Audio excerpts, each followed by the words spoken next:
Bu, saya udah ngasih segala macam kepada anak-anak ini, tapi kok anak-anaknya ini masih nggak mau ngikutin apa yang saya ini ya Bu, arahkan ya Bu, dan segala macamnya. Coba ya kita lihat.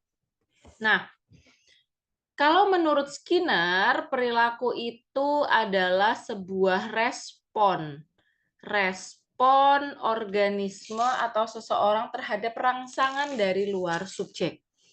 Jadi perilaku itu adalah respon. Nah, responnya itu nanti menurut Sukijo itu ada yang dua macam, bisa diamati dan juga tidak bisa diamati. Jadi ternyata yang selama ini kita anggap sebagai perilaku itu tuh kan selalu berpatokan pada sesuatu yang bisa kita lihat.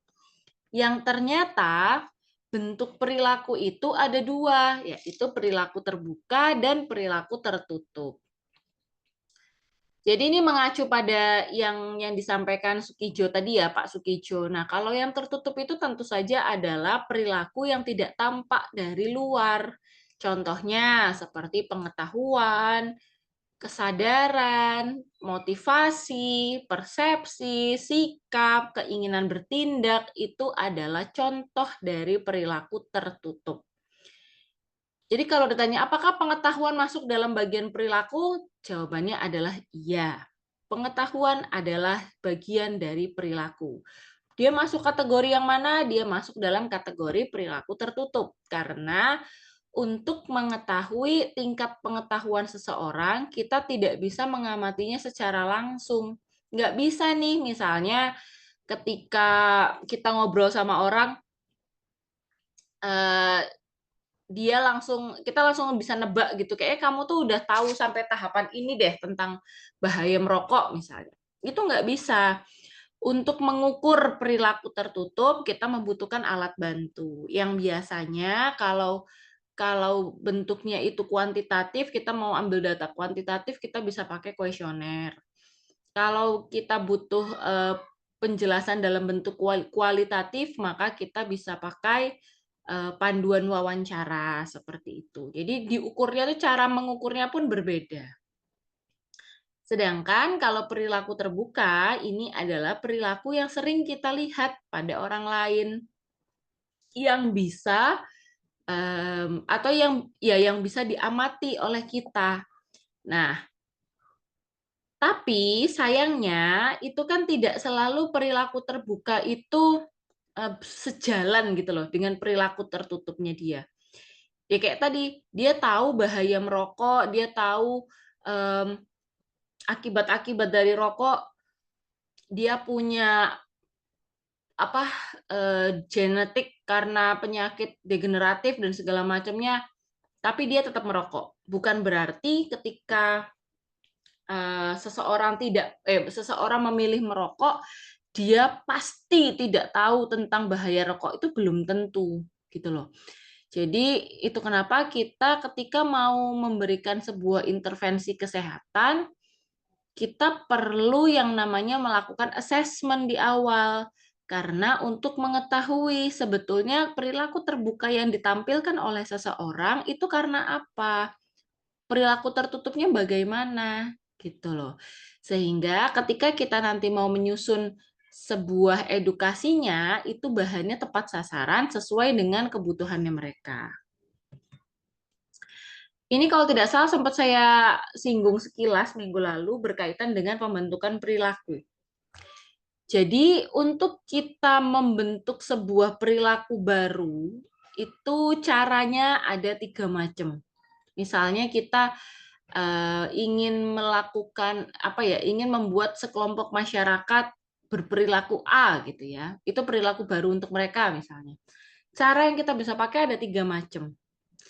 Satu, conditioning, yaitu dengan cara pembiasaan. Yang kedua dengan cara insight atau pengertian, memberikan edukasi. Dan yang ketiga adalah pemodelan. Bu, mana yang paling bagus di antara ketiganya? Jawabannya adalah sangat tergantung dari sasarannya siapa, karakteristik sasarannya, kebutuhannya mereka bagaimana. Kalau sasarannya adalah anak-anak, Cara nomor 2 masih bisa dipakai, tapi tidak bisa dijadikan cara tunggal. Paham ya? Kenapa? Karena anak-anak tentu saja pola pikirnya belum semateng orang dewasa. Anak-anak rentang konsentrasinya tidak sepanjang orang dewasa. Sedangkan ketika kita memberikan pembelajaran kepada anak-anak dalam bentuk misalnya mereka harus duduk diam, dengerin kita ngomong, pakai PPT dan segala macamnya, paling 5 menit mereka udah buyar semua. Gitu loh. Jadi akan lebih cakep kalau kita pakai cara nomor 1 dan nomor 3 untuk anak-anak, terutama anak-anak usia dini, ya, yang di bawah 5 tahun. Yaitu dengan cara kita memberikan contoh kepada mereka, dan setelah kita memberikan contoh, kita membentuk kebiasaannya. Kayak misalnya membiasakan anak-anak sikat gigi sebelum tidur, gitu ya. Maka orang tuanya dulu nih. Itu kenapa ketika kemarin kita bahas tentang sosialisasi di minggu lalu, agen sosialisasi pertama adalah keluarga. Di mana keluarga inilah yang pertama kali membentuk perilaku anak-anak di dalam sebuah keluarga. Anak-anaknya itu yang bentuk ayah ibunya. Anak-anak yang apa? Santun, yang misalnya yang bicaranya baik, yang tidak suka berteriak-teriak, itu tuh mereka itu enggak, anak-anak itu cara belajarnya adalah meniru. Itu kenapa untuk anak-anak ketika kita mau memberikan edukasi ke anak-anak, maka pertimbangkan juga untuk memberikan edukasi tambahan kepada orang tuanya. Jadi harapannya orang tuanya nanti yang akan memberikan contoh itu di rumah, lalu itu contohnya dijadikan sebuah kebiasaan, sehingga anak ini jadi punya perilaku yang baik ya karena terbiasa dilakukan itu di rumah. Minimal sekali sebelum dia nanti masuk ke dalam lingkungan bersosialisasi dengan tetangga-tetangga, dengan teman-temannya, ataupun nanti masuk ke dalam sekolah. Seperti itu ya.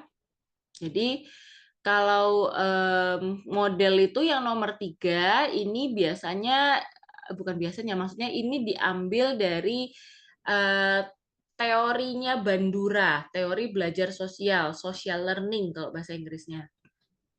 Jadi di situ dikatakan bahwa ada yang namanya role model. Yang role model ini adalah sosok yang dijadikan panutan oleh orang lain sehingga dia cenderung untuk meniru apa yang dilakukan oleh orang tersebut. Nah, tapi untuk pembentukan perilaku, apalagi kita nanti mau pakai yang nomor 3, pastikan model yang kita pilih atau panutan yang akan kita dijadikan junjungan si kelompok masyarakat tertentu adalah orang yang perilakunya mencerminkan atau sejalan dengan apa yang akan kita sampaikan. Jangan sampai hanya karena misalnya, oh ini artis terkenal, oh ini dia panutan untuk anak-anaknya, tapi topik kita adalah stop merokok. Ternyata misalnya kita ambil contoh influencer gitu ya, influencer yang kita ambil untuk dijadikan role modelnya adalah perokok. Itu nanti nggak akan relevan.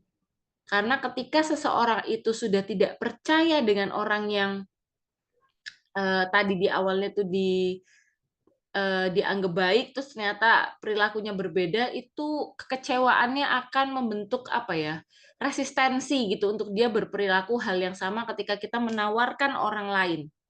Jadi pemilihan model itu sangat penting di awal untuk menentukan sukses atau tidaknya si masyarakat meniru mereka. Nah, kalau ini adalah proses pembentukan perilakunya. Step-stepnya apa saja sih sampai akhirnya seseorang itu mau mengadopsi sebuah perilaku. Artinya ini adalah proses yang kemungkinan akan dirasakan oleh setiap orang sebelum dia mau mencoba perilaku baru. Yang pertama adalah awareness.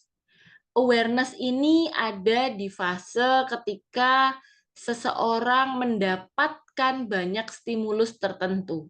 Contoh,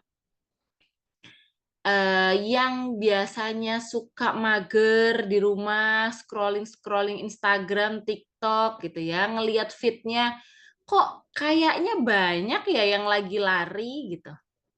Kok aku ngelihat teman aku lagi lari, teman aku yang ini lagi nge-gym, teman aku yang itu lagi bla bla bla. Jadi teman-teman secara tidak langsung mendapatkan paparan yang lebih sering berkaitan dengan pola hidup sehat. Itu adalah fase awareness. Jadi kalian sadar bahwa kok fit gue akhir-akhir ini tentang olahraga mulu ya, kenapa ya? Misalnya kayak gitu.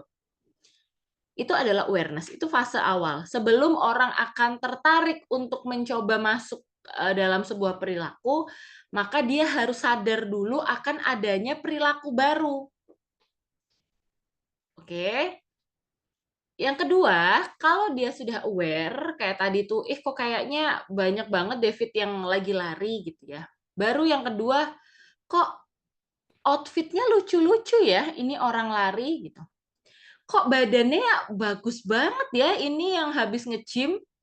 Kayaknya makan salad pakai cocolan begitu enak deh. Nah, udah ada mulai rasa ketertarikan.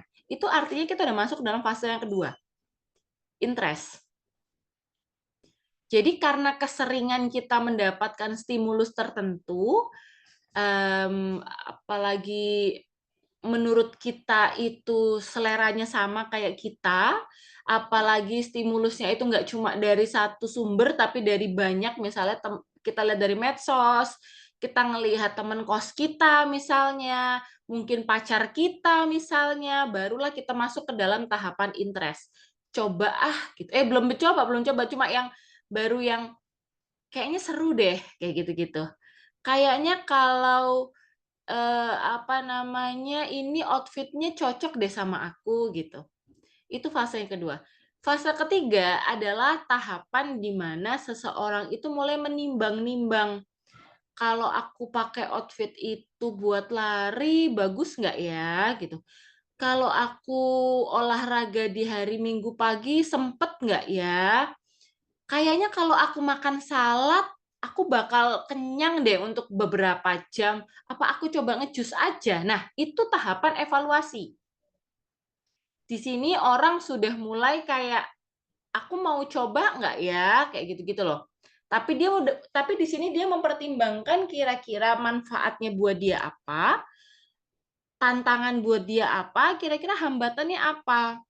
Kalau sekiranya dirasa pada tahapan ini positifnya lebih banyak, orang akan masuk ke tahapan trial.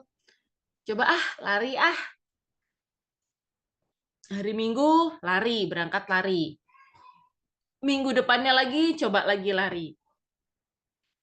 Wah, ternyata badan seger ya. 1 bulan rutin lari ternyata nggak gampang capek ya, misalnya kayak gitu. Akhirnya ketika di fase trial ini seseorang individu itu mendapatkan imbalan sesuai dengan apa yang dia pikirkan atau apa yang dia ekspektasikan, maka sangat mungkin dia masuk ke tahapan yang selanjutnya, yaitu adoption. Akhirnya dia akan berperilaku sesuai dengan yang seharusnya. Nah, orang itu kan ketika mencoba sesuatu nantinya itu kan awal-awal mungkin hanya coba-coba, sampai akhirnya dia mencari tahu lebih banyak. Kayak tadi kan ada fase evaluasi kan, dia udah mulai menimbang-nimbang, mencari tahu manfaatnya dan segala macam, sampai ketika dia sudah mencoba dan ternyata itu oke buat dia, maka dia masuklah pada fase yang terakhir, adopsi. Nah, ini di sini ditambahkan harus sesuai dengan kesadaran, pengetahuannya dan sikap. Artinya ini semua harus sejalan kalau misalnya dia mau punya perilaku yang langgeng, seperti katanya Bapak Sutijo. Bila penerimaan dan adopsi perilaku didasari oleh pengetahuan, kesadaran, sikap yang positif, perilaku tersebut akan langgeng. Artinya harus ada 3 ini dulu nih. biar sebuah perilaku itu menjadi langgeng. Nggak cukup hanya cuma pengetahuannya aja yang dibenerin, sikapnya aja yang dibenerin, itu baru nanti berharap perilaku langgeng itu agak susah dibandingkan ketika anak itu atau seseorang paham semuanya. Oke, nah kenapa tadi saya sampaikan bahwa ada perilaku terbuka dan perilaku tertutup? Ternyata bahkan ini ditemukan lebih dulu oleh Bloom tahun 1908. Knowledge, attitude, dan practice itu adalah bagian dari perilaku. Itu kenapa kalau kalian selalu bilang, kita edukasi aja dulu, Bu, pasti bisa merubah perilakunya. Benar, bisa. Karena merubah pengetahuan adalah bagian dari perilaku. Tapi bukan satu-satunya yang akan merubah perilaku. Paham ya? Jadi untuk kita memberikan sebuah edukasi kesehatan, itu kita tidak cukup hanya memberi informasi sekilas tentang apa itu rokok, apa bahaya merokok, apa kandungan dari sebuah rokok. Karena kalaupun itu kita ingin mengintervensi knowledge-nya, itu baru pada tahapan knowledge dan know dan comprehension-nya aja. Sedangkan untuk knowledge ini banyak itemnya. Dia nggak cuma cukup tahu, tapi dia tahu juga bagaimana mengaplikasikan, bagaimana mereka menganalisis, bagaimana mereka melakukan sintesis, atau menarik kesimpulan, baru nanti mereka bisa masuk melakukan evaluasi. Sedangkan kalau di attitude, ini ada beberapa tahapan juga, ada dia mulai menerima informasi, dia merespon, lalu dia memberikan arti dari informasi itu, sampai akhirnya dia bertanggung jawab akan apa yang disampaikan tadi. Nah, yang sering kita lihat itu adalah praktis. Yang terbuka, perilaku terbukanya itu adalah praktis. Harapannya kan praktisnya berubah. Tapi sebelum praktisnya berubah, maka attitude maupun knowledge-nya juga harus berubah dulu kalau misalnya kita mau langgeng. Nah, ini tadi ya, domain perilaku, ada tahu, memahami, mengaplikasikan, menganalisis, mensintesis, dan mengevaluasi. Jadi, pastikan ketika kita ingin tulisannya meningkatkan pengetahuan responden atau sasaran gitu ya, kita melakukan assessment dulu di awal. Pengetahuan apa yang ingin kita bagi? Sejauh apa mereka memahami tema kita? Jangan-jangan mereka itu masih merokok bukan karena mereka tidak tahu bahaya merokok, tapi mereka tidak tahu cara menolak teman yang memberikan rokok saat kumpul-kumpul. Jangan-jangan mereka nggak tahu caranya melakukan konseling untuk berhenti merokok. Jangan-jangan mereka nggak tahu arti dari setiap apa yang kita sampaikan. Sampai akhirnya mereka nggak ngerti cara mengevaluasi, menimbang-nimbang baik buruknya buat mereka, itu mereka juga nggak paham. Nah, kalau kita sudah ketemu di assessment di awal, apa-apa saja yang membuat seseorang itu berperilaku berdasarkan pengetahuannya mereka, Gimana cara kita bisa menyusun edukasi itu sesuai kebutuhan mereka. Jadi edukasi itu tidak harus selalu tentang definisi, tentang jenis-jenis, tentang bagian-bagian. Itu mungkin boleh di pertemuan pertama, tapi pertemuan-pertemuan kan harus direncanakan gitu loh. Kita ingin memberikan pengetahuan itu sampai sejauh mana. Nah, itu nanti akan memberikan dampak terhadap metode yang akan kita lakukan. Semakin kompleks edukasi yang ingin kita berikan, maka effort yang dikeluarkan pun tidak bisa sedikit, nggak bisa remeh-temeh. Nggak bisa hanya cukup dengan ceramah gitu, nggak bisa. Mungkin harus ada bermain peran, mungkin harus ada FGD juga, ngobrol sharing. Mungkin mereka harus mengerjakan soal-soal atau apa. Nah, itu. Untuk attitude tadi ya, ini komponen sikapnya, termasuk juga di dalamnya adalah kecenderungan bertindak. Jadi kayak kamu sudah mulai ada keinginan untuk bertindak atau belum, ada keinginan untuk berubah perilakunya atau belum, kayak gitu. Itu pun masuk dalam domain si perilaku yang sikap. Kita di tingkatan sikap, jadi dia mulai menerima dulu, baru dia akan merespon, dia menghargai dan bertanggung jawab. Untuk praktek, ini berkaitan dengan psikomotor, ada persepsi, respon terpimpin, mekanisme, dan juga adopsi. Ini lebih kepada, selain persepsi, ini lebih kepada apa yang bisa kita lihat atau diamati oleh orang lain. Jadi, tiga ini teman-teman harus ingat, ketika teman-teman ingin merubah perilaku individu, terutama nanti berkaitan dengan perilaku yang berdampak pada masyarakat, selain knowledge itu masih ada attitude dan juga practice. Jangan-jangan dia tahu tapi dia nggak tahu cara prakteknya. Jangan-jangan dia udah praktek tapi dia nggak tahu edukasi yang seharusnya seperti apa. Kayak gitu. Nah, ini harus dikerjakan bersama-sama. Itu kenapa perubahan perilaku itu selalu dikatakan adalah sebuah proses perencanaan gitu loh. Yang artinya membutuhkan perencanaan yang matang sebelum kita memberikan edukasi dan membutuhkan waktu yang tidak sebentar gitu. Karena yang diubah itu kompleks. Ini tadi sama proses adopsi, mulai dari awareness, point interest, evaluation, trial, dan juga adoption. Oke, sekarang kita mengenal dengan istilah ada yang namanya perilaku kesehatan. Jadi gini, perilaku kesehatan itu nanti kita akan mengenal ada perilaku sehat, ada perilaku sakit. Untuk mengukur perilaku kesehatan, ada 3 item ini sesuai dari domain perilakunya. Health knowledge, health attitude, dan juga health practice. Jadi kita kalau mau mengukur mendapatkan gambaran perilaku kesehatan dari sebuah kelompok masyarakat, maka ini adalah item-item yang perlu kita gali dari mereka.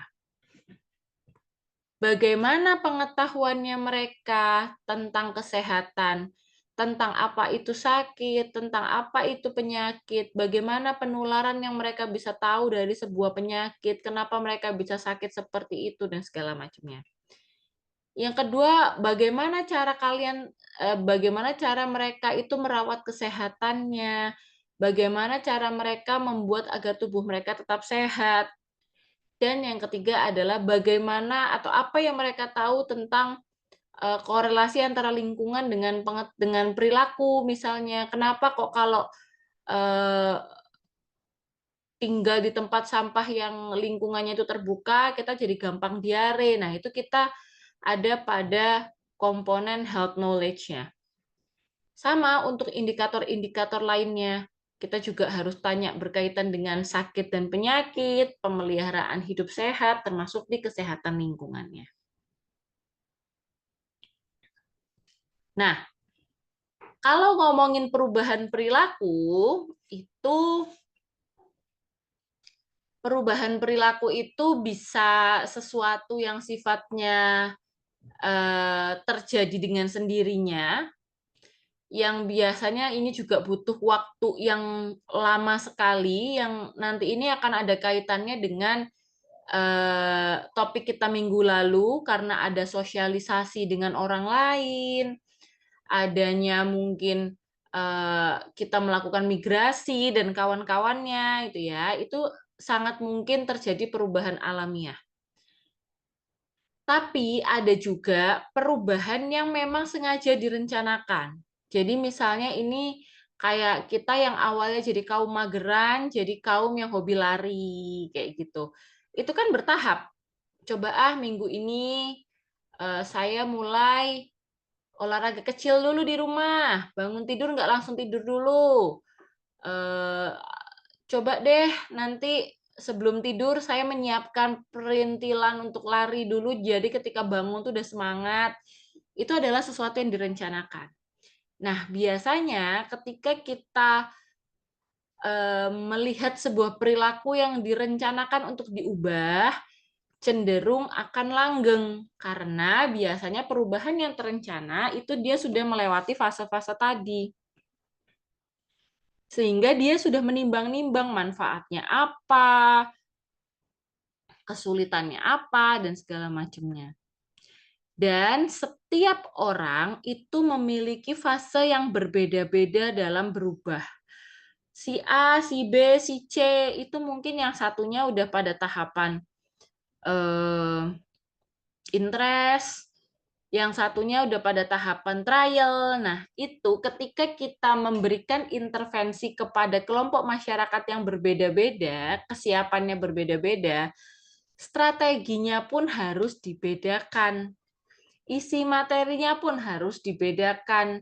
Biar apa? Biar mereka itu berubah sesuai dengan ya kebutuhannya. Kayak gitu. Balik lagi saya ulang, itu kenapa ketika kita mau melakukan sebuah intervensi kepada masyarakat, pastikan di awal kita melakukan assessment, analisis situasi yang ada di sana dulu. Barulah kita menentukan apa yang mau kita ubah, materi apa yang ingin kita berikan, tujuan yang kita segala macam.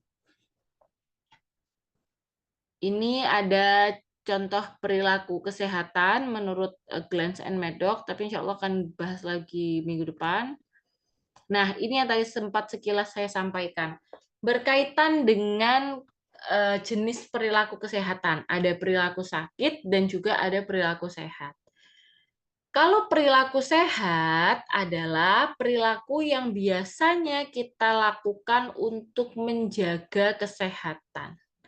Artinya ini orang sehat, gimana caranya biar tetap sehat? Ini adalah area kerja seorang SKM, di mana kita yang diuper-uper ini sebetulnya adalah di perilaku sehatnya. Gitu. Jadi harapan kita kan orang nggak sampai sakit, ya kan? Tetapi pada kenyataannya tidak semua orang itu kan peduli akan kesehatannya. Jadi ada orang tipe yang nunggu sakit dulu baru sadar. Nah, itulah kenapa kita tetap perlu belajar yang namanya illness behavior atau perilaku sakit. Nah, di perilaku sakit inilah yang biasanya nanti akan banyak intervensi-intervensi budaya. Sebagai contoh kayak orang yang lebih memilih mengobati dirinya saat demam dengan ramuan-ramuan tertentu, misalnya. Karena ternyata di tempat tinggalnya rata-rata begitu. Nah, berarti itu kan budaya. Ada orang yang memilih ke dukun dibandingkan ke dokter, itu pun juga bisa jadi budaya. Artinya, orang berangkat kemana ketika dia mau mencari pengobatan, itu sangat dipengaruhi dengan lingkungannya. Nah, inilah yang perlu kita gali juga.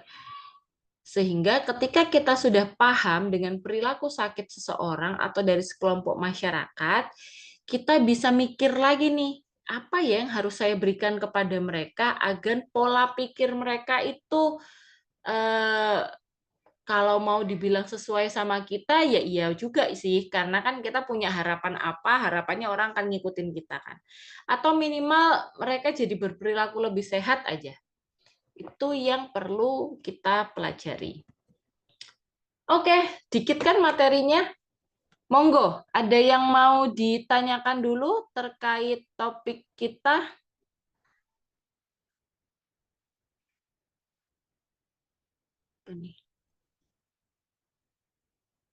Silahkan, ada yang mau didiskusikan? Saya izin bertanya, boleh Bu? Boleh. Saya izin bertanya Bu, tadi tentang yang metode pembentukan perilaku. Itu Mm. kan kalau misalkan kita kan di keluarga kan otomatis kan pasti memberikan perilaku sama anaknya tentang bagaimana harus bersikap. Nah, kalau misalkan Mm-mm. anak ini baru masuk sekolah, itu kan pasti kan dia, dapat didikan perilaku baru gitu, Bu. Itu kalau misalkan Mm-mm. nanti perilakunya yang didikan perilakunya yang didapat dari rumah sama di sekolah beda, itu gimana ya, Bu? Oke, terima kasih. Ini cakep banget pertanyaannya. Ini adalah pertanyaan yang harusnya kita pahami dari sekarang, sebelum kita menikah. Eh, Seperti yang saya sampaikan di minggu lalu, bahwa kegagalan dari sebuah proses sosialisasi di awal biasanya karena adanya ketidakdekatan dengan keluarga.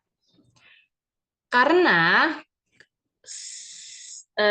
sama kayak materi minggu lalu, agen sosialisasi pertama adalah keluarga.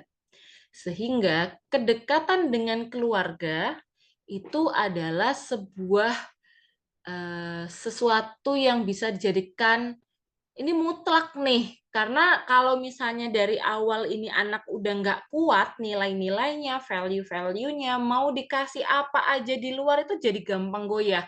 Sebaliknya, ketika seorang anak itu misalnya dekat dengan orang tuanya, misalnya dengan ayahnya, dengan ibunya, proses komunikasi dalam keluarga itu berjalan dua arah.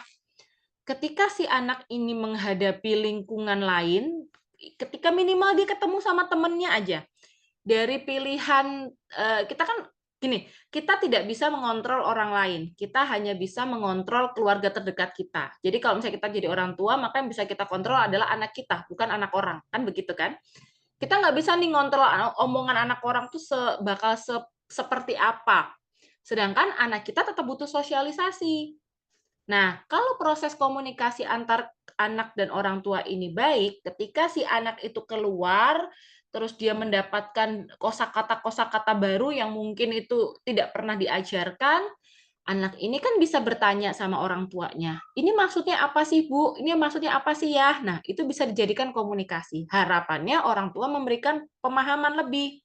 Sama, ketika anak itu bersekolah, misalnya ketemu dengan ajaran yang tidak sesuai dengan orang tuanya, maka orang tuanya pun bisa memberikan penguatan, bisa memberikan penjelasan, harapannya seperti itu. Nah, kalau misalnya memang eh, itu kalau misalnya gini, itu kenapa kita perlu yang namanya memilihkan lingkungan untuk anak-anak kita nantinya. Itu masih, jadi kalau anak itu masih levelnya tuh usianya masih usia dini, kendali penuh masih ada pada orang tua, termasuk dalam memilihkan lingkungan, baik itu lingkungan sekolah maupun lingkungan di luar sekolah, itu masih ada pada kendali orang tua. Itu kenapa kalau banyak orang bilang kalau ada anak yang salah, yang disalahkan bukan anaknya, tapi orang tuanya. Bagaimana orang tuanya berkomunikasi. Jangan kita nanti nyalahin anak, kamu kok ngomong kayak gini sih, kamu ngomong kayak gitu lah.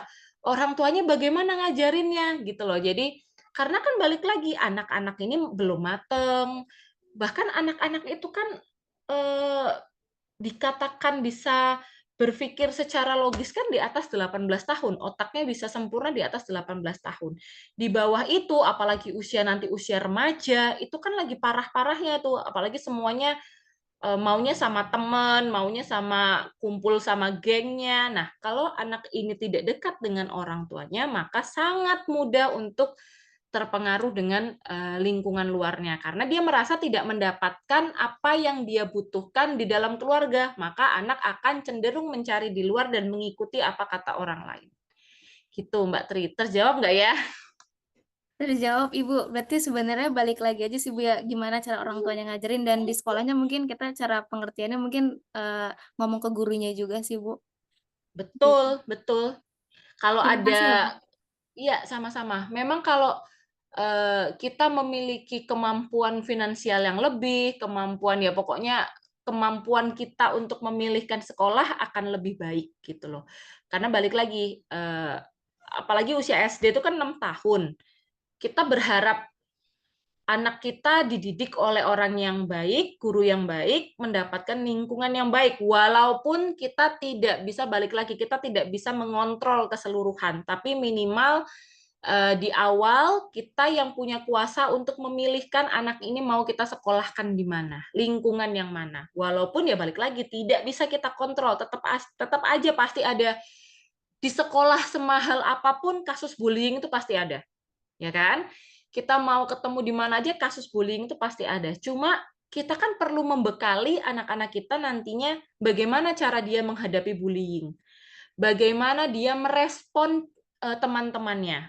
Rata-rata kalau teman-teman lihat kasus bullying ini muncul pada anak yang cenderung tidak bisa melawan, cenderung pasif, sehingga ketika dibully anak ini cenderung diam dan mengikuti. Nah, ini kan bahayanya kan di situ. Sedangkan anak-anak perlu diajarkan bagaimana mereka mempertahankan dirinya sendiri, bagaimana nanti dia melakukan ya self defense, bagaimana dia berani berbicara dengan orang lain. Nah, proses komunikasi inilah yang harus dibentuk sejak dini. Anak kalau terbiasa apa ya, kalau misalnya anak itu tidak pernah didengarkan, jadi kayak ya namanya orang tua kan pasti maunya kamu harus begini begini begini begini, tapi ketika itu berjalan satu arah, anak tidak terbiasa menyampaikan pendapatnya, itu akan terbawa sampai dewasa. Nah, ini PR-nya akan lebih susah lagi karena semakin orang dewasa kan semakin banyak agen sosialisasinya, informasi akan semakin beragam. Kalau anak nggak punya pondasi yang kuat, akan lebih susah lagi ke depannya. Gitu. Makanya saya selalu bilang, fokus utama dalam sebuah kehidupan itu ada pada keluarga, ada pada orang tua. Jadi, ini mumpung kalian belum pada menikah, carilah jodoh yang satu visi, gitu. Jadi, pernikahan itu bukan hanya sekedar cinta-cintaan, tapi ketika kalian udah pacaran, misalnya udah ada yang pacaran, pastikan kalian berdiskusi nanti bagaimana dalam pola asuh orang tuanya seperti apa. Kalian juga harus mengenal pasangan kalian itu berasal dari orang tua yang bagaimana. Itu nanti yang akan menentukan. Jadi ya kayak gitulah ya. Ini jadi kayak pembahasan pernikahan. Nggak apa-apa buat bekal kalian ya. Gitu. Ada lagi teman-teman? Banyak nggak sih yang udah punya pacar di sini? Belum, Ayo Bu. ngaku. Masih lajang, Bu. Si lajang. Ya kayak kemarin pada bilang masih pengen kerja dulu ya. Ya udah bagus kalau kayak gitu. Percayalah, pacaran itu tidak akan sama dengan pernikahan. Kalau dibilang pacarnya waktu awal-awal itu, ih baik banget pacar aku waktu pacaran. Coba deh 1 tahun pernikahan. Beda banget. Ini pengalaman dari orang yang awal-awal pernikahan struggling banget nih saya sama suami. Ada lagi yuk. Oh iya, iya lagi ya terkait dengan pernikahan. Budaya itu kenapa orang bilang kenapa orang tua kita banyak yang meminta kita tuh menikah dengan orang yang satu daerah atau minimal satu suku deh. Karena memang struggling budaya itu bener banget adanya. Masalah kesukaan aja itu nanti bisa sangat menjadi sesuatu hal yang bisa dipeributkan gitu loh. Sedangkan balik lagi ketika kita nanti mengasuh anak, orang tua itu kan harus menekan segala perbedaan itu di depan anak. Jadi bagaimana proses berkomunikasi seorang anak itu sangat ditentukan dari bagaimana suami istri atau ayah dan ibunya berkomunikasi. Itu kenapa tadi dibilang proses pembentukan perilaku salah satunya dengan memberikan contoh. Jadi kalau mau anak itu bisa berkomunikasi dengan baik, maka berilah contoh ayah ibunya bisa berkomunikasi yang baik dulu. Itu ya. Ada lagi teman-teman? Oke, kalau misalnya tidak ada, terima kasih atas kehadirannya hari ini. Cukup singkat ya, nggak apa-apa, lumayan bisa istirahat. Kita ketemu lagi minggu depan.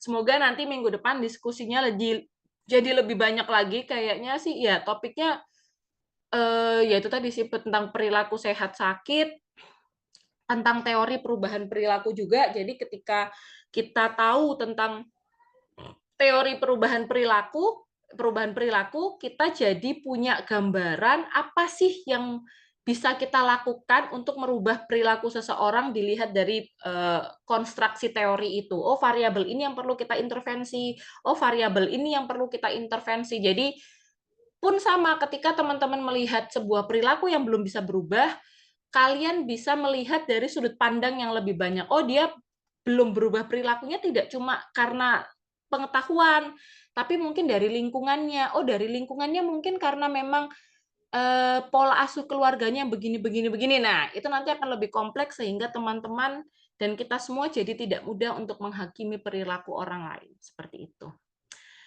Oke, kembali lagi saya ucapkan terima kasih atas kehadirannya. Mohon maaf kalau ada kekurangan. Sampai ketemu lagi minggu depan. Wassalamualaikum warahmatullahi wabarakatuh. Selamat pagi semuanya. Waalaikumsalam Waalaikumsalam warahmatullahi warahmatullahi wabarakatuh. wabarakatuh. Terima kasih, Bu. Oke, Bu.